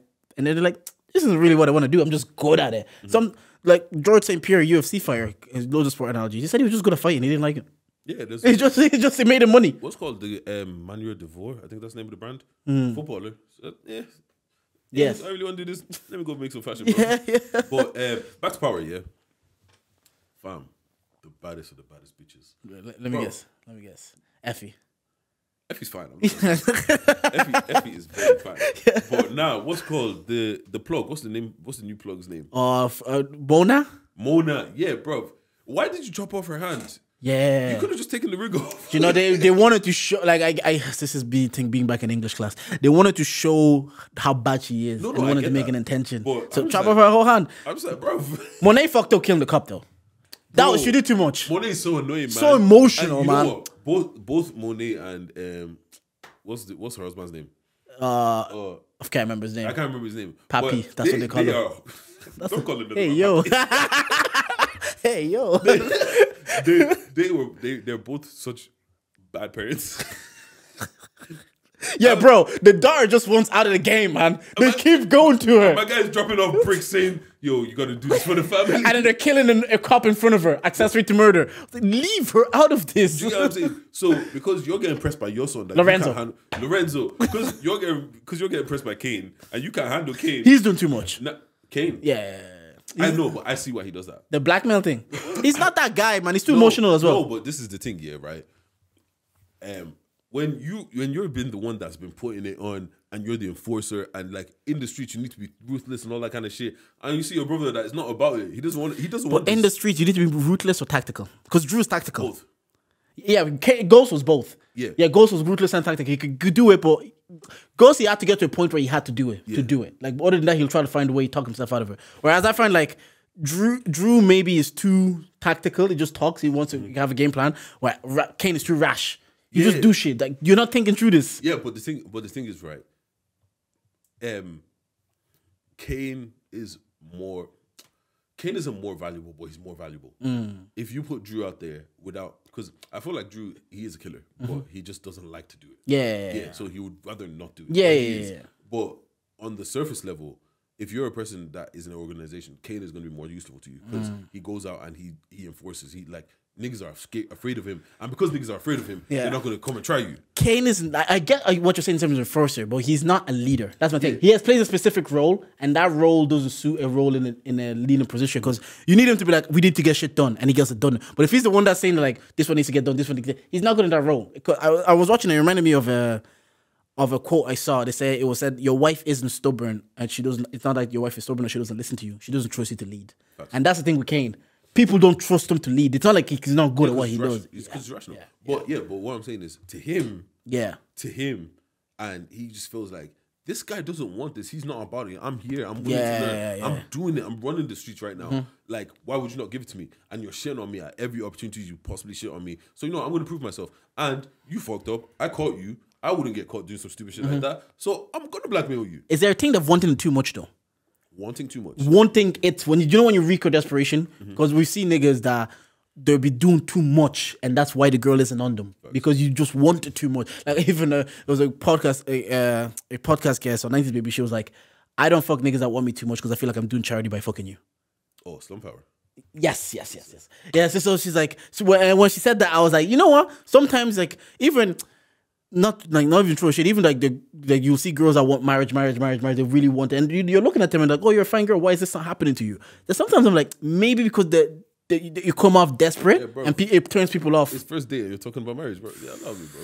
I don't even know if I like you yet. Yeah. So, there is that, and obviously, like the thing is, he's actually not built for that role. You can't be as rash as he is because look at in the last episode where he goes to go sell the guns, and Lorenzo was like, follow us. Yeah. Because he knew exactly what was going to happen. There's no trust to him. And he told Lorenzo him to leave. And he's like, let me count the money here. I was like, bro, leave. No, but you know what it is, yeah? I feel like he suffers from feeling like he's the baddest person on earth. Talk on that, actually. What's called, because the thing is, right, like even I was watching the thing today, Big Boy was interviewing Snoop Dogg. And he was like, Snoop was like, I didn't like hit him up. It's like you're buying problems, and it's like you think like we're gangsters and we're about it and all this, and you think there's no other people just like us out there. There is other people that are exactly like us out there, and it's just got to be their day. Yeah. And I feel like Kane thinks he can body anybody, kill anybody. Yes, blah, he thinks that guy too much. It's almost you get this air of invincibility. Just put that between the two of us. Yeah. Well, you get this air of invincibility, and then you think that you can't be humbled like that. And then that's why that happens. No, I hear it. And like, you do need a mix of the two. And I understand why you'd prefer the guy that's like oh, he's gonna think this through more, even if he's not an enforcer. And to be fair, if he could just lead Drew, and if he could get Kane to enforce, it actually would be a perfect duo. But like again, Kane is stubborn. He's not gonna follow orders from Drew until it makes perfect sense to him. Because Drew isn't like, the thing is, Kane can't follow. Yeah. He has to follow someone that's ruthless. Yeah. And Drew just isn't that. But yeah, nah, you know what? Like, genuinely, I actually really do enjoy Ghost. And I think it is kind of better than Power. Yeah. But it's good, but it's bad at the same time. I don't know how to explain it. I know, and I actually kind of get what you mean. There is scenes I'm like, it's... But sometimes I feel like it's a bit rushed. Like, The fact that Monet has no emotion. Yeah. And also, what she's doing to her daughter is absolutely completely just fucked up. Like, I just think they need to let that girl. Do you know there's that scene as she's speaking to the daughter? But you know when he walked in the dorm room and that guy was there and you were her. Yeah, as a parent, you just know, like, if I'm walking into a situation, if I was like 30 seconds later, they'd be on this couch, but naked, just doing the thing. Have you ever been in a situation where someone might walk in just before something crazy is about to happen? Yeah. And then they cock block. Oh, yeah, of course. And then they're the one cock blocking you. Just waiting, are they going to leave? And then they're just there chilling. You're like, that's when someone wants to have a full ass conversation with you. That's when someone wants to do, oh yeah, but how have you been? Like, I just feel like I just want to talk about, fuck off, man. And you know, this was like back in the days when you knew the girl had to be home at 6 o'clock because it gets dark. And you're looking at it, it's 5 o'clock. This nigga's still here chatting. You're like, oh, I'm not. And then she's like, I gotta go. Now you have to walk her, knowing they're like, I'm not gonna get anything. Like, I'm not gonna get anything out of this now. I did not participate in that when I was a teenager. I did not get any play. Oh yeah, you said yeah, I didn't get play because it was like what? Nah, this was like back then. It's like one guy had a free gaff. Everybody, anybody chilling his free gaff. His mom went to Nige, yeah. So we're all chilling there. He gets to a stage. He gets to a stage where he says he's going shop or whatever. People just used to come in and out. So then you're just chilling. The two of you are like, all right, it's about to go. And then one guy comes in and they're like, read the room. Sometimes I've been the guy in the situation where I walk in and I can see the tension in the room. Like, oh. Like, yeah, actually, bro, I'll chat to you later. Crazy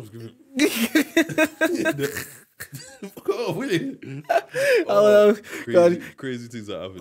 I was deep in it, like, yeah, sex in your teens is actually crazy. 16 was way too young to be doing that shit, man. Fucking hell. Yeah. It's got a charger. Yeah, but to be honest, when you're 16, you think you know everything. Yeah, oh, God. It's insane how little you know the way you get older. It's like they say the more you know. Youth is wasted on the young. It's one of my favorite. Yeah, like what's called, it's the same curse we've all gone through. The same way that we'll tell somebody when you go college, do this. Yeah. The same way they told us, and we're like, oh, fuck off, man. And then you understand your parents' frustration because I have a teenage sister. So you're trying to tell her, and you're seeing her be stubborn. You're like, oh, I understand what it's like when you're a parent and you're trying to guide someone the right direction, and you're like, okay, this is just not gonna listen. Yeah, but you just at this point you got to let people make their mistakes. Yeah, like there's almost nothing you can do about it. I think that's like probably the hardest thing being a parent because you want to let them make their mistakes, but you don't want the mistakes to be detrimental. Like I think you can recover from losses and you can recover from mistakes, but there's certain mistakes that like you just can. Choosing a partner, choosing the wrong one could be detrimental for your life. And what, like, back to Love is Blind, when Bliss brought her dad wasn't on it because his dad's looking at her like, this, you don't know what this could do for your life. You don't know who this guy is. You've known him 20 days. And certain mistakes, catastrophic. On TikTok the other day, a girl's giving out about the guys that she's had a parent with. And like, I know sometimes it's like, things change, the people change, the side of them come out, I understand. But it's just one of those things that like, you thought you had a baby with this person. And she's like, now that they're co-parenting, it's like, he's a narcissist. I hate when my daughter's there because the way when she comes back and there's things that she sponges up, it's just different. So there is those kind of things that like, yeah, you want them to make mistakes and learn, but you're also worried that like, this is a mistake that's detrimental. Like, there's things that, like, I'm not going to go to college. When they're 17, I might be like, you'll go in a year. Like, I'll be like, all right, after a year, so what did you do with your life? Nothing. Go to college. You've made the mistake when you have time to kind of pick up for it. What's good? Random. Weirdest thing happened to me the other day. Yeah, I was a shop center and I was going to my car. I know when the shop center is full, car parks are all full, and people are kind of waiting for people to go to their cars or whatever. And I was going to my car and I saw this guy waiting, and I was like, "Oh yeah, bro, I'm hopping out if you want to take the space right there." This guy looks at me, laughs and says, "I'm listening to Donald Trump."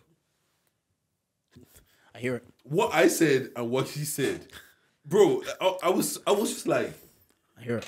But I hear him. Have you ever heard Donald Trump speak? The guy's fucking hilarious. That guy is Puerto Rico. I was like, what the fuck is that? I don't know why he said it to you like that, but if I was listening to Donald Trump, I'm like, bro, you need to listen. You see, Joe Biden's actually in Ireland. Why? They told us pull up Friday. I was like, late tomorrow, bro. Go meet Joe, man. Get him on the pod. You saw talking about getting Michal Martin. Michal is amazing. Michal Martin, the Taoiseach. Who the fuck is Michal Martin? The Taoiseach. Who the fuck is that? Something like below Prime Minister. He's in the government party, yeah, Shah. The Taoiseach. They do back and forth. Him and Leo Varadkar. I'm so far removed from Irish politics. Yeah, same. Like, I only started keeping up with the pandemic because they told me to go outside and how far I can go. And then after that, it was Leo, and then Michal Martin took it, and then back to Leo again. Wait, so you can do back-to-back Taoiseach things? It's a collision party or whatever they're saying, so they can just be trading. So there's two people doing one job, and they're both trading. And they're both getting paid from taxes. Your tax money, yeah. To do one job. I think that's how it works, yeah. I think. Start letting people go. Because, bro, taxes, yeah. You know when you look at your tax and you're like, I know goddamn well you did it. You're with me shooting in the gym. I got my first tax back as a married couple January though. Slapped. Slapped. This makes sense. I need to go do my tax back. I haven't done tax back in a couple of years. Sometimes you might find that you owe them money. If they didn't get it. Or something, because they sent me a letter the other day. They say you owe us €200. If you don't pay us, we'll start taking it from each paycheck for the rest of the year. I was like, do that then. Divided myself in. I don't care what you do with that money. Let's go. Last thing, yeah, real quick. Did you see this thing versus 20 v 20, 50 v Wayne? Yes. I think I've said this before, yeah, but I think overall we overrate 50 Cent a little bit. Because after the massacre, it wasn't great. Yeah, but he's got 2 diamond albums. I know. Some people don't. I don't think Jay-Z has a diamond album. Give Wayne the features. No, like this is the thing, right? Anything less than 10 songs, 50 almost takes it. Yeah. 50 has like what 50 did, yeah. What 50 did was absolutely insane. Insane. Like, I was listening to 3 Shots and they were just reminding me of things that about 50 of, like, he had the water, he had the shoe brand, he had the video game. Yeah. Oh, yes. And I remember being a kid banging this game. And I was the movie then came out. You got the movie. Also, by the way, that movie is ass. Yeah, I remember watching it pretty like recently. I think I was home alone. I was like, let me watch Get Rich or Die Trying. God, it was bad. I watched it like maybe like a year or 2 ago. I was like, what the fuck? Because I remember being a youth and being gassed watching Yeah. That movie is ass, bro. Do you know what it is? Yeah, sometimes being a youth, yeah, this was before the internet and Insta. Anytime there's breasts in the movie is instantly better. Anytime you could see like breasts in the movie, like American Pie, there was a scene where he had like loads of girls lying on his bed, on his couch, and they're just titties out. I was like, yeah, this movie instantly. But back then, anytime there was like titties in the movie, I rated more. But yeah, let's back to the verses. We're gonna get back to this breast thing. Put a pin in that. But yeah, so 50 like has cultural things, and the thing that I hear what you're saying about it. It feels like he's overrated, but I don't really think so, because 50 has those bangers that make you feel it in your soul. Culturally, and maybe the peak. I always say this. I think his and Lil Wayne's peak is probably higher in terms of, if you're just talking peak, like Drake peak for longer. But if you're just talking about heights of like culture and music, him and Wayne, I don't think it's touchable. Untouchable. I don't think, because they did it before social media. They did it before, like, we knew about 50 Cent when we were 8 living in Cavan. Like, they did it before any of these things. So I always say, like, their peak, I think they have the best 2 peaks in music. In my era anyways, hip-hop especially, him and Ting. But sometimes I look at it musically, I'm like, after the massacre, he has like another 5 albums that are not that good. Yeah, but it's one of those situations where when you have Get Rich or Die Trying and it's what, like 18 tracks and like damn near more than half of them are classics. Like Many Men makes up for like 4 classics itself. Bro, that's like a load. It's 4 classics. And this is why I feel like, I think this is the same. Wayne is gonna have the same problem with 50 that Chris Brown has with Usher.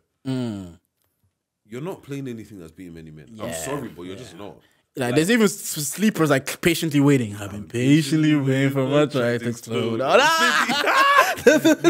Clickety, piggy bank. Now massacre, and get rid of that trying, bro. Wankster.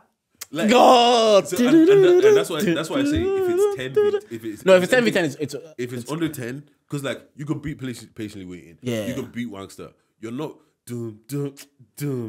I don't know what you heard about me, but it can't get a lot of me. There's certain things. 21 just questions, a little bit. 21 questions is hard questions. to beat. 21 questions is hard to beat. However, if you bring Wayne, and also because obviously it's because it's versus. You also got all the G Unit stuff. Yeah, Disco Inferno. Your mama show me how to move it. What's called? You got some shit with Eminem. You got some shit with Dre. You got a huge catalog. You got all the G Unit shit. However, Wayne's got a stupid amount of Drake verses. And yeah, I think that's it. Because of the features he even did back then, even like the Make It Rain remix, the ones with DJ Khaled, because of even the Mr. Carter, I'm right here with my but once again, yeah, it's like, too cold. Like Wayne's highest selling single is Lollipop, yeah. But Lollipop culturally was great, but I don't think it. It's not a knockout point. Yeah, no. I think if we were to do the peak for peak, I still think I'll take 50's peak over Lil Wayne's peak. But that 3-year run where Wayne was on everything, I think in the 20, the thing that gives him the edge is the features. Yeah. I think in a 10, even the features won't help him. But because even stuff like, I know you'll throw it away, he's on Look At Me Now. He's randomly on Look At Me Now. And he's on Loyal. Proud. Ooh. You know, he's just random. He's on the mother. Now you got it. Yeah, he's just randomly on those kind of songs. Do you know what I'm saying? I need a soldier. Where they at? Yeah, see, I think that's what gives Wayne the edge because he's on so many features that like a lot of them could be classified as classics. Yeah, you know that kind. But whereas Wayne, 50, I don't really know if feature has a strong feature catalog. There's no verse on the feature that I'm like, oh, 50 embody that feature. It's all right. Even AO Technology was like, eh. No. Was that his song or Justin Timberlake? No, that was his song. I think that was Yeah. I don't think like in terms of features, I don't think 50 has a strong verse on anybody's track that I'm like, How We Do is 50 Cent, not the games, is it? No, it's games. Yeah, but I think just How We Do is good as well. You know what? Yeah, like because some people were talking about it like it's a 50 Cent has an Ooh remix. Ooh, I've never heard that remix. Anyway, what I'm saying here is that I don't feel like Wayne has knockout punches like 50 has. Wayne will smack you with Wayne will give you consistent 7, 8. Yeah. No, I hear you. 50 will come out with 5, 10s that are damn near unbeatable. And like I said, it's the same problem that Chris has with Usher that Wayne has with 50. Yeah. Because Usher, when you like, there's no you can do about you remind me. There's no you can do. There's no. There's Confessions 2 comes out and there is nothing. There's no you can do. Yeah. There's even as good as Deuces is a song, it's not beating Confessions. Yeah. Do you get what I'm saying? Yeah. But when you go into that 20 now, like I'm saying, when you go into that 20, you go past the 10, you realize after Massacre, there's no more knock. And I think that's the thing. 50 Cent will start so hot that the dive will be, because if you do I Get Money or Window Shopper, don't ever do I Get Money. it's just not doing what many men did. So maybe that's also a victim of 50. The drop off is just so the great, like the level of distance from the great one to the okay ones it's pretty big. Question, yeah. With 50, you're doing 20 versus 20 with 50, right? Yeah. Do you play Power theme song? Yeah, you have to. Especially in a crowd. If you're doing it in a crowd, you have to do Power theme song. I never remember they tried to put Trey songs and everybody said, fuck this, man. Run it back. We actually bullied 50 Cent. Yeah. 50. Run it back. The old internet said 50, run it back, man. But I'd actually like to see it. But I think you're right. In a 10, there's 50 just has songs. Even How We Do. There's just songs that go. I know hip hop started in the 90s, but it blew up with 50 Cent and Eminem in the early 2000s. Yeah, it really blew up then. And then Wayne carried the torch, and then Drake carried the torch. Obviously, we had other greats in that era, like Kanye. But those explosions, like Jay-Z always says, Jay-Z said when he's heard 50 Cent coming out, he says, "Everybody just lay low, don't drop anything, wait for this to pass. Okay. Wait for this to pass away." Does Wayne take Kendrick in a 20 versus 20? And a 20, yeah. Like I said, Kendrick doesn't have like you always say about Kendrick, and it's so true. You can't just play Kendrick. Yeah. Does he beat Cole in the 20 versus 20? Wayne beats in a versus Wayne beats nearly everybody. Fair enough. It's just annoying that there's, it's just, oh shit. Something else we're going to talk about. Fucking Izzy coming out and doing what Come on, that was going to be my Jordan's charge. Alex Pereira. Charge him. The son. It's the son. You know, you wanted to do, lie down, sorry. You wanted to do, oh, I'm dead. Now they did, you're 12 years old, they looked at you, and Izzy fell. Do you know how? Charge it. Like, I love that level of pettiness. Bro. Oh my God. Okay, for context. Because I always say this, yeah. Sometimes the storyline from sports is more interesting than actually watching the sport itself. I saw a TikTok and it said how you get your girl into sports is you give her the storyline. Yeah. And it goes back to what I always tell you. Storyline, narrative sell. No, talk about it like it's a reality show. I guarantee literally that's what the TikTok said. Say, you know, Kevin Durant then left the Warriors and he betrayed him. The team that beat him, he joined that team just so they could beat LeBron. It's like, oh my God. But if you go, KD scored 40. Who cares? But it's like, yeah, he's a traitor. Oh, he's a traitor. Okay. So anyways, for context, right? Yeah. So Isreal Adesanya, what's called in the UFC, doing his thing, is a middleweight, bad man. Then this scary motherfucker, where's Alex from? Brazil. Brazilian motherfucker, big. Yeah, he actually, did you put a picture here? He actually looks like a villain from a movie. 100%. If you watch 100%. It on the YouTube, they just probably put a picture somewhere. Right here. Anyways, big, scary motherfucker. And he does this thing when he comes in, he does this, like, pulls the ball back, lets it go, some scary shit. Bro. Let me stop you there. If this was certain, like Joe Rogan said this about John Jones here, if this was in the like 1700s, 1500s, like people like John Jones and Alex Pereira would be leading men to war. Also, there's just nowhere for them to do it now, so they find the UFC. Throw another person in there, Erling Haaland as well. That's a Viking. You cannot tell me that's not a Viking. There's certain characters that we see today that if you go back in the days, they are warriors. 100%. Alex Pereira, that's a guy. He just found a way to channel it. Like remember the energy thing. He just found a way to channel that into UFC. Yeah. If society wasn't like this, it'll be war. It'll be war. But 100%. Yeah, go back. Bang. Arrow shit, crazy motherfucking shit. So him and Izzy fought twice back in the kickboxing days before Izzy got into the UFC. Yeah. He beat Izzy, only man to ever knock Izzy out. Izzy has come to the UFC and he's been ragdolling everybody. Beats everybody. Only Jan Blachowicz when Izzy went up. Yeah. That guy was... He just stayed on top of him. We don't count now. They don't count now. It was in a different weight class. Yeah. So anyways, now they meet each other in the UFC. It's crazy. No, let me give more context. Let me give context. Izzy did an interview saying Alex Pereira, he watches my life. He watches me. I don't watch him. He's probably there somewhere one day. He tells people in the bar. This one Izzy's star was high. He tells people in the bar, I beat that guy. I beat him. Alex Pereira see this interview, yeah? Alex Pereira leaves kickboxing glory. He says, I'm going to the UFC to beat that guy. He said, oh shit, you want me to pull up? All right, cool. You're calling Boogeyman. I'm here, innit? So my guy comes, has a couple fights, smacks the people that he beats up. So now it's time for the clash, him and Izzy, yeah? This is going to be the third time they've been going at it. Izzy was controlling the fight. Things were going, was it 5th round? 5th round. We were 3-1 up in the rounds. So we won 3 rounds. As we were Izzy, innit? We spoiled black Nigerian man. That one. And bam, knocked Izzy out. Well, he didn't knock him out. TKO. So TKO, for those who don't know, the referee stopped it. Yeah. So he was beating Izzy up so bad that the ref said, oh yeah, he's had enough. Stop it. All right, cool. So then that's 3-0 now. Alex Pereira that's 3-0. Alex Pereira has the belt now. Everybody's saying, bro, Izzy's done, man. Someone can't beat you 3 times. That's it. He has your number. I even said that. I was saying he just has his number. He has your number. And like, sometimes in life, that's the thing. Sometimes in life, yeah, that no matter how hard you try, I always equate it to like brothers, right? The older brother will always be able to beat up the younger brother, and it doesn't matter how big it starts getting techie when there's like massive like size differences, right? But if we're of the same size and shit like that, more time I just have that mental thing over you that I'm your older brother, that I'll fuck you up. Like my brother now, Yusuf, I love you and all, but try it, you get smacked up.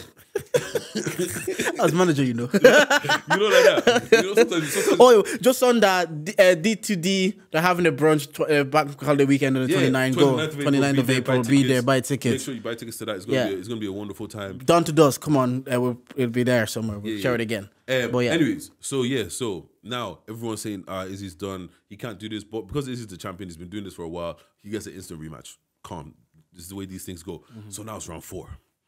Izzy's saying, look, this is the thing, yeah. I don't care about the belt. I know how to beat this guy. Like, and nobody's believing you. Like, bro, you have 3 chances. You can't beat the guy, bro. It's over. Like, just allow it in it. Izzy's like, no, I'm not letting this thing go. So anyways, the night comes now. They come out. They do their thing. Bro, you never guess what? I fell asleep. I didn't even get to watch the match. I fell asleep. I was there. I fell asleep, bro. I had to go downstairs because Like obviously I was in bed, I was watching the I know you screamed. Yeah, because obviously like that's like Simi watches the UFC actively. She watched the first fight. She was like, "Don't wake me up for this one. I don't want to stress. Just tell me the results when I wake up in the morning." With the John Jones one, I screamed and she woke up. I woke her up. I was like 6 a.m. So we go John Jones one. He's back, man. He's back. It's so like I always say this because I only live with her. When shit happens in the sport world, I'm like, who am I gonna tell? There's nobody else here. It doesn't slap the same in the group chat. Exactly. I need you to look at how excited I am. That's exactly it. So I went downstairs. But yeah, go continue. Yeah. So anyways, yeah. So now's the night. What's called first round goes how the first round goes. We're in the second round now, and for a moment it looks like we're having deja vu. The same way is the fight got stopped in the first fight. Bro, I was that stressed. exact shit was happening in the second fight. Bro, I was watching the highlights. I was like, no. And then Izzy comes out with this hits him with the right hand. The guy falls, hits him again. The guy falls, smacks him on the floor. Hammer fist. Guy is laying. You know when you get home and you're just tired. Yeah. And you just lay on the bed like this. That's exactly how he fell onto the floor. Yeah. Izzy, first thing he does. Bro, how do you use your own? You're such a prick. You knock me out and then you use my celebration against me. Like, do you know how rude that is? And then the first thing he does, because when Alex knocked him out 2 fights ago, Alex had a young son, 5 years old. Because Izzy slept. The son went beside Izzy and he pretended to be knocked out. So Izzy, as he's won, in his highest win, imagine the highest moment in your life. You're just so happy. You remember a 5-year-old kid who's now 12 years old. You point at him in the crowd, yeah? And then you do a celebration because you just knocked out his dad. And then the boy starts crying. Give me those tasty tears, bro. Alex Herrera's son. That's on Jordan's strategy of the week. You gotta charge it this time. No, but fam, when I saw it, when I was watching the highlights, I was like, no, not again. And then next minute he's on the floor. I know you screamed. Yeah, bro. When he was taken, and I watched the replay. Like the best place to see the replay, go to Luke Thomas on Twitter.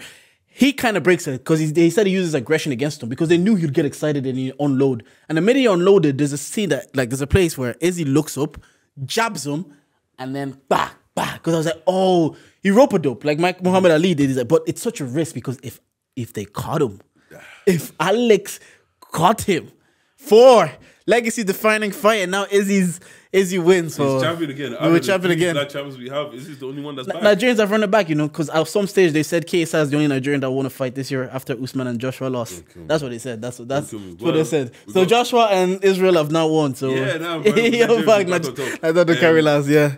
Yeah. Is there anything else we need to speak about? Nah, that's it. That's a good episode. Yeah. This is the new charger. Like they just told you guys. And no, go ahead. No, that's it. I was gonna wrap it up. Man, tell us how you feel about just the both of us. Tweet us. Make sure you like, share, comment, subscribe. And as always, this podcast is still brought to you by our rum candles. The candles that smell fucking fantastic. The candles that will make you leave it in. The candles that will help you get your girl back because we know some of you guys are struggling out there. Why are you throwing shit at them? I'm not throwing shade. They said they're struggling to get girls. No, getting girls back. Yeah. What's called? It's also brought to you by Alion Brow Stylist. If you want to get your brows laminated, it's Alion. ALLEON_ brow stylist on Instagram. What's called? If you do want to get your eyebrows laminated, tell her charge send you. She'll get you 20% off. No, 10% off. 10% off. Yeah. Tell her charge. That's what she does as well. And what's the other one as well? Vision Lab. If you want to come here, take pictures, record music, record a podcast. VisionLab.ie. When you're booking your slot, essentially charge you 25% off. And yeah, man, let us know how you feel about the pod, innit? Yeah, and let us know how you see about the duo. I've actually asked a few people that have listened for feedback, so positive so far. But this is it for now. We do, like they said, I don't want to repeat it. We love the guests coming on, but I understand the need to build your own brand and people understanding that this is the Charger Boys, And if you didn't like anything that we said on this podcast today, well, you can charge it. Thank you for listening.